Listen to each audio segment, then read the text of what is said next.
Day in the life of a single mom resting in her feminine energy. I used to say I can't wait to meet a man who allows me to rest in my feminine energy. But maturing is realizing that a woman who has financial security is softer and more feminine. Because not stressing about how you're going to pay your bills is what allows you to slow down and rest in your femininity. It's not about hustling and grinding. No, that's the masculine way. It's about leveraging your femininity, leaning into your gifts, attracting and not chasing, building something that no one can take away from you, and getting paid to be you. All right, y'all. Let's talk about it. What if this whole soft life we're all chasing is actually a beautifully decorated trap? We're told to chase a life of ease and comfort, but nobody's talking about the dark side, the problems we're not dealing with, the goals that are collecting dust, the life that goes unlived because we're using comfort as an excuse to hide. You see the pictures on the timeline, right? The perfect brunch spreads, the solo trips to Bali, the whole aesthetic of a low-stress, high-vibe life. And we're told this is the goal. It's a powerful, seductive story, especially for those of us who are completely burned out from hustle culture. But what if this obsession with comfort had a hidden price? What if in our race to dodge everything difficult, we're accidentally building a life that's not just soft, but shallow? A life where we never actually get strong enough to handle reality, and where peace is just a cute word for avoidance.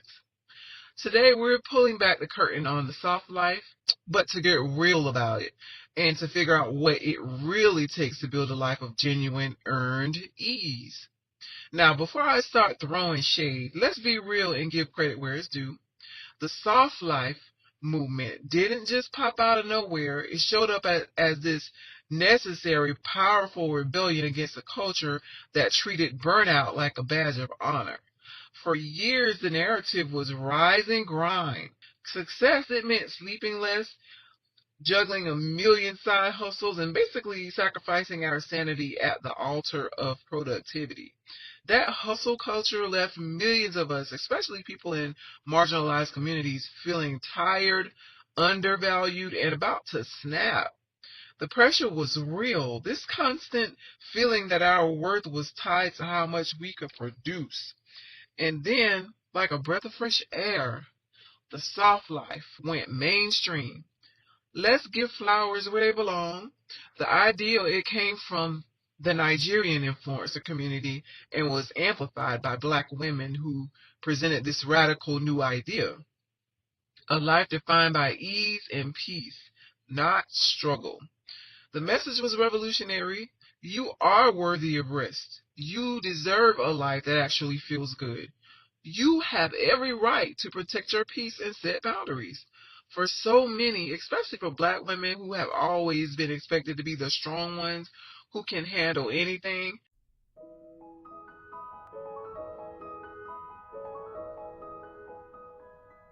this wasn't just a trend, it was liberation. It was saying, I'm not carrying the road on my back anymore, not at the expense of my own joy. On social media, this whole philosophy turned into a gorgeous aesthetic. You know the look, sun-drenched apartments with pillows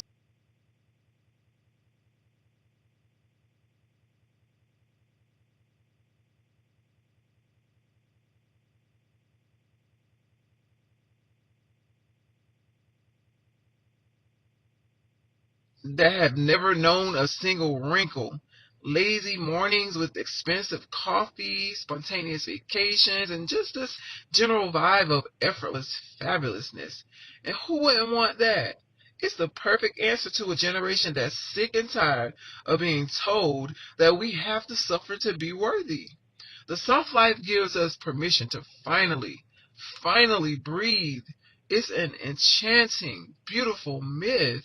And that's exactly where the danger starts, because the version we see online is often just that, a myth, a carefully curated, high performance, and usually expensive fantasy that sets most of us up to fail. Because most of those influencers that you see are getting paid to be influencers or paid for views, or they're high up there making money and they can actually do that. But look, the Instagram version of the soft life, it's a beautiful lie. When we chase the look of ease without understanding the work behind it, we don't find peace. We find a bunch of traps that can leave us more anxious, broke, and fragile than when we started. The dark side of the soft life shows up when it stops being about balance and starts being an excuse for avoidance. Let's break down the 5 hidden dangers. Now, the first and sneakiest danger is using the soft life to dodge every single uncomfortable thing. Protecting your peace is a powerful motto, but it gets twisted into an excuse to run from anything that requires effort. A necessary conflict with a friend? Nope. Protecting my peace? That difficult but important conversation you need to have with your boss? Sorry, that would just disrupt my soft life. Facing the hard truth about your finances? I'm focusing on abundance, not looking at my bank account. Therapists are seeing this more and more, and people using this philosophy to sidestep the exact challenges that make us grow. Instead of processing tough emotions, we just label them bad vibes and hit the block button. Instead of building resilience by facing a little heat, we build a bubble of comfort that just makes us weaker. Life by its very nature has uncomfortable moments. Growth requires it. Think about it. Nobody ever achieved anything great by only doing what felt good. Athletes don't win medals by only training on their good days. They push through the pain. Social justice movements didn't create change by waiting for it to be convenient. They fought for it in uncomfortable ways. When softness becomes a shield against all difficulty, we're not protecting our peace. We're building a prison of fragility. We rob ourselves of the chance to learn and get stronger. And the problems we ignore, they don't go away, they just get bigger. That conflict, it festers. That career stales. That debt, it grows. Avoidance doesn't create a soft life. It creates a deferred, hard life that will eventually come crashing down on you. And we'll have zero skills to deal with it. True peace isn't having no problems. It's the confidence that you can handle them when they show up.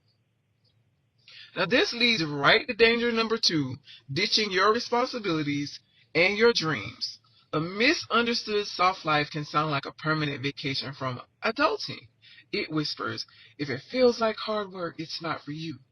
Girl, that is a dangerous mindset that leads to a life of instability and regret. While the goal was to reject toxic hustle, the extreme version rejects all discipline and commitment. I've seen people use the soft life to justify quitting a stable job with no backup plan, just because it was stressful, only to end up in the much more stressful situation of being broke. I've heard aspiring artists and entrepreneurs talk about their huge dreams, but then claim the daily, boring work required to get there is not the vibe. They want the success, but they feel entitled to it without the sweat. All right, y'all. I'm about to go to bed. I'm about to finish my little face routine, but I want to talk to y'all about this whole soft life equals luxury because what? That's a lie. I'm sorry. It's a lie. You do not have to live a lifestyle of luxury to equate to having a soft life. You can live a soft life on a budget. You can do soft life things for free, honey. Okay? Soft life is like a world and a life of positivity. It's a life of relaxation. It's a life of unfucking botheredness. It's a life of stress free. What things can you do in your life to bring you that type of peace? That is what a soft life is. This is a trap, romanticizing comfort so much that you forget the value of perseverance.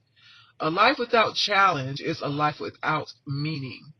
Our best moments, our proudest achievements come from overcoming things we thought were hard.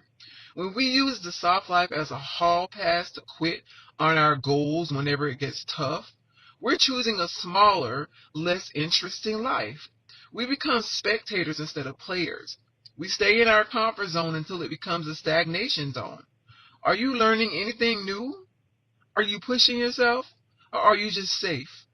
A safe life can quickly turn into a boring one, where you look back in 20 years and realize that you never really did anything, all because you were scared of the effort it would take. The real soft life isn't about having no goals, it's about chasing them in a way that doesn't burn you out. It's like, also I think about living unapologetically. To me, that's a soft life. Self care is a form of the soft life. So when you start to take your self care really seriously, when you start tapping into your feminine energy, you start to see that you are kind of living a soft life, right? You are living a soft life. Danger number 3 is this subtle slide into dependency and a victim mindset. The influencer version of the soft life often sells a fantasy of being perpetually taken care of. A life funded by a partner, propped up by a family, or magically manifested without any visible source of income. Let's be real. This creates a dangerous story that true softness means you don't have to be self-sufficient. This kills your personal agency. Your belief that you can control your own life. When you start thinking of soft life as something that's given to you instead of something that you build, you hand over your power. You start waiting for a savior. You become dependent on other people for your money and your happiness and your stability. That's not softness, that's fragility. This often goes hand in hand with treat yourself culture, where we use shopping as a solution for our problems. Feeling sad? Buy the dress. Stressed at work? Order the expensive takeout. Instead of getting to the root of what's wrong, we just put a pricey temporary band-aid on it. It's escapism that keeps us stuck. This can snowball into full-on victim mentality. When you believe you deserve a life of zero effort, any challenge feels like a personal attack. You start feeling like life cheated you when things don't just fall into your lap. The world owes you softness, and when it gives you hardship, you feel powerless and bitter. That is the exact opposite of an empowered life. True strength is taking responsibility for your own well-being and not outsourcing it to other people. Things that you do that bring purpose and positivity into your life. You not allowing access to people who don't deserve it. That is a form of living the soft life. You taking yourself out on trips, you taking yourself out on solo dates, you living in your highest and purest and best form. That is a soft life.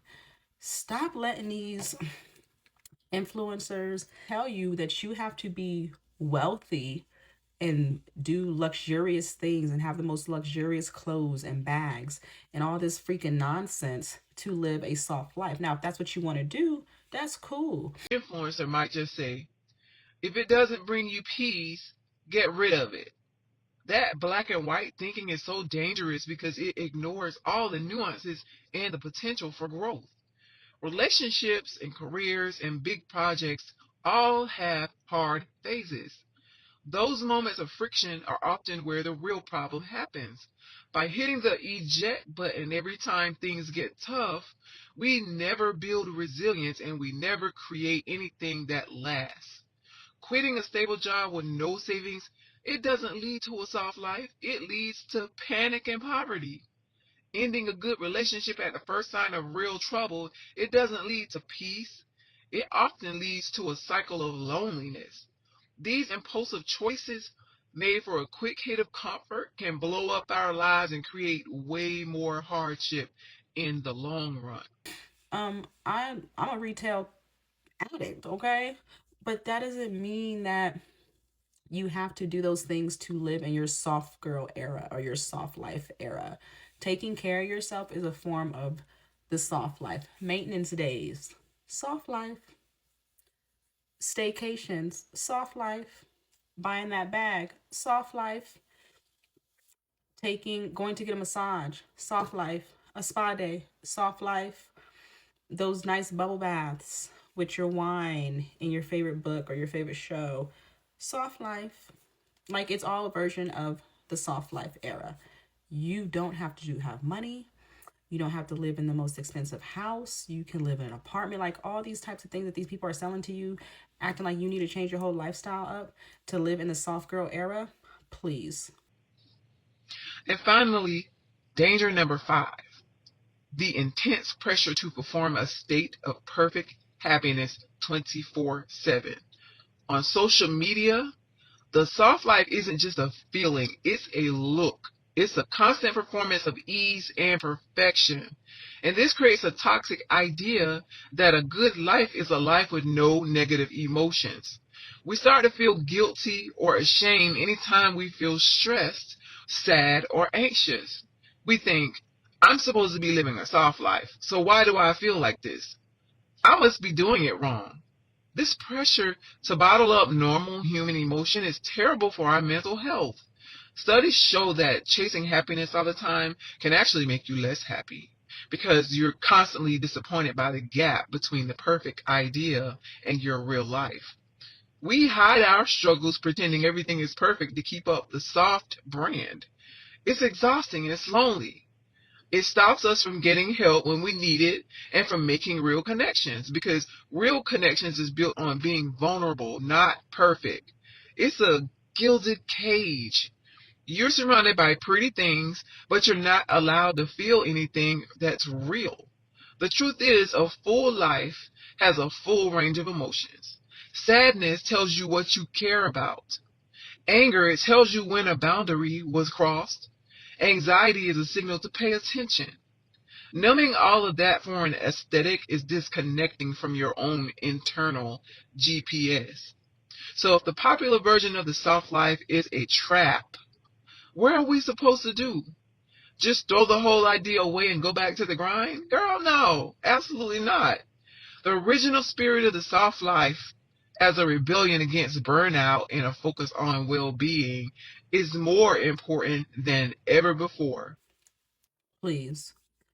My peace is me living in a soft life, right? Me loving myself is me living in a soft life. Me being healed and knowing my purpose is being in a soft life. That is what it is. It's so simple. And you need to stop letting these people tell you otherwise because that's a joke. Do it within your means, do it within your budget, and you are good to go. Whatever makes you happy is what a soft life is. And what that looks like for me may be totally different from what that looks like for you. And that is perfectly fine. It's your version. And don't let nobody tell you different. Please stop listening to these people on this app that tell you that part that they tell you soft life equals luxury. Just keep scrolling. Keep scrolling because it's not true. They out here selling you a dream and they want you to live beyond your means and they want you to go broke trying to live the goddamn soft life era. Go broke trying to live soft. That's you telling me I gotta be broke or I gotta go do some things for a piece of change. Okay, I need a sugar daddy to live the soft life. I gotta be an influencer to live the soft life. I can't be just a regular working woman out here raising my family and things like that and still live the soft life. I absolutely think I can. I had a girl tell me like I want to live the soft life, but I can't because like I don't live a lifestyle of luxury. Okay, and let's get this soft life era activated because you absolutely can without living a life of luxury. So yeah, just some food for thought, sis. If you want to live your soft girl life on a budget, please do. Don't let these people tell you nothing different. A real soft life isn't a life without problems or effort. It's a life where you've built the inner strength and the outer systems to handle challenges with grace. It's not about avoiding the storm, it's about being the calm in the middle of it. This is a life of earned ease, not entitled ease. It's a softness built on a foundation of strength and not weakness. So how do we build it? First, we start embracing discomfort as a tool for growth. We stop seeing every challenge as a threat to our peace and start seeing it as a chance to get stronger. The life that you want is on the other side of the work that you're avoiding right now. Instead of running from hard conversations, we learn how to have them. Instead of quitting when our goals get hard, we learn to rest and rethink our strategy and keep going. That's the difference between being fragile and being resilient. Second, we prioritize self-awareness and self-responsibility. A genuinely soft life is built from the inside out. It means actually listening to your body and your feelings, not just trying to copy an aesthetic you saw online. It means taking radical responsibility for your own happiness and stability. It's about building systems, not just vision boards. It's about getting your finances in order so you have the freedom to choose. It's about building healthy habits that give you real energy. It's doing the hard stuff now so that you can enjoy what's truly easy later. This is the unglamorous, behind the scenes work that builds a life that actually feels soft. And third, we have to understand that real softness and real growth can and must exist together. You can love your downtime and still work hard on things that matter to you. You can romanticize your life while also building a career. You can rest without letting your ambition get rusty. A truly soft life has hard boundaries. It means saying no to things that drain you so you have the energy to say yes to things that build you up. This isn't hustle culture, it's intentional effort. It's working with purpose, not just to stay busy. Look, the soft life itself, it isn't a scam, but the way it's being sold to us, it can be a slow death to your potential. You were not made for a life of avoidance and mediocrity. You were made to grow, to contribute, and to build a life that is genuinely fulfilling. I play tennis every day. I go to Pilates every day. I ride horses every fucking day. But it wasn't always like this. Here's how I got there. Life feels soft now, calm, controlled. It wasn't always like this. I didn't get here by luck. I got here by building leverage. I learned how to print quietly, predictably. Stopped chasing 9 to 5 and started creating predictable income. Started building systems, e-commerce, distribution, ownership. Stopped trading my hours for dollars and started trading infrastructure for time. Most people are trapped because they're too focused on surviving. I chose to build something that lives without me. That's the difference. I don't have to rush. I don't have to beg. I live in peace. My business does the working. I just do the living. The ultimate flex isn't having a life that looks easy. It's having the strength, wisdom, and resilience to make a challenging life feel easy. That is a true soft life. It's not something you just get. It's something you build. One intentional, brave, and sometimes difficult choice at a time. So I want to ask y'all something. What is one area in your life where you've been choosing the illusion of comfort over a real opportunity for growth? And what's one small, brave step that you can take this week to start building a life of that earned, resilient softness? Let me know in the comments. I really want to hear what you think because I know this is a complicated topic that affects so many of us. And if this conversation hit home for you, please give this video a like and subscribe for more content that pushes us to think deeper and live better. Thank you for being here and for being part of this much needed conversation. And I applaud you for listening till the end. I'll see you in the next one.